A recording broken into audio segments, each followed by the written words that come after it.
Future అంతా మీరు మాట్లాడితేనే మాట యాంకరింగ్ చేసే వాళ్ళకి లక్షలు కోట్లు సంపాదిస్తున్నారు వాళ్ళ మాటతో. యాంకర్ సుమా తెలుసు కదా, ఎంత కోట్లు సంపాదిస్తుంది అమ్మాయి. యాంకరింగ్ అంటే ఓన్లీ వాళ్ళు ఎక్స్ప్రెస్ చేసే వాళ్ళకున్న థాట్స్ ని ఎక్స్ప్రెస్ చేయడం. మీరు ఏదైనా జాబ్కి వెళ్ళినప్పుడు కూడా ఎంట్రీలో మీకు వచ్చింది చెప్పకుండా లా కూర్చుంటే ఎవరు జాబ్ ఇస్తాడు చెప్పండి. సో జాబ్ రావాలి అంటే మనం మాట్లాడాలి. That should start from now onwards. Okay, so మాట్లాడటం నేర్చుకోండి, మీకు తెలిసింది ఎక్స్ప్రెస్ చేయడం నేర్చుకోండి. క్లాస్ లో మీ మేడం చెప్పేది అర్థం కాకపోతే లేచి నుంచి అడగడం నేర్చుకోండి. You are right to ask. whenever you are sitting in a classroom, you are paying fees means you have to learn. ఎప్పుడైతే అది మీకు అర్థం కాలేదో, మీ ఫీజుకి న్యాయం జరగట్లేదు, యూ షుడ్ ఆస్క్.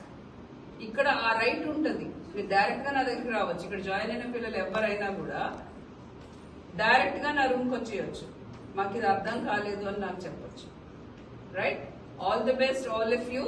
ఇవాళ సర్టిఫికేట్స్ ఇష్యూ చేస్తున్నాం, ఇది మీకు చాలా వాల్యుబుల్. రేపు ఎప్పుడైనా సరే ట్రెడిషనల్ కోర్సెస్ మీద జాబ్ తెచ్చుకున్న ఈ ట్రైనింగ్ కోర్స్ సర్టిఫికేట్ మీకు ఉపయోగపడుతుంది. రైట్? కంప్యూటర్ కోర్స్ వల్ల నాకు చాలా బాగా యూజ్ అయ్యింది. బ్యాకప్ చేయడం అలా ఏమైనా అవన్నీ బాగా యూజ్ అయ్యాయి. కాలేజ్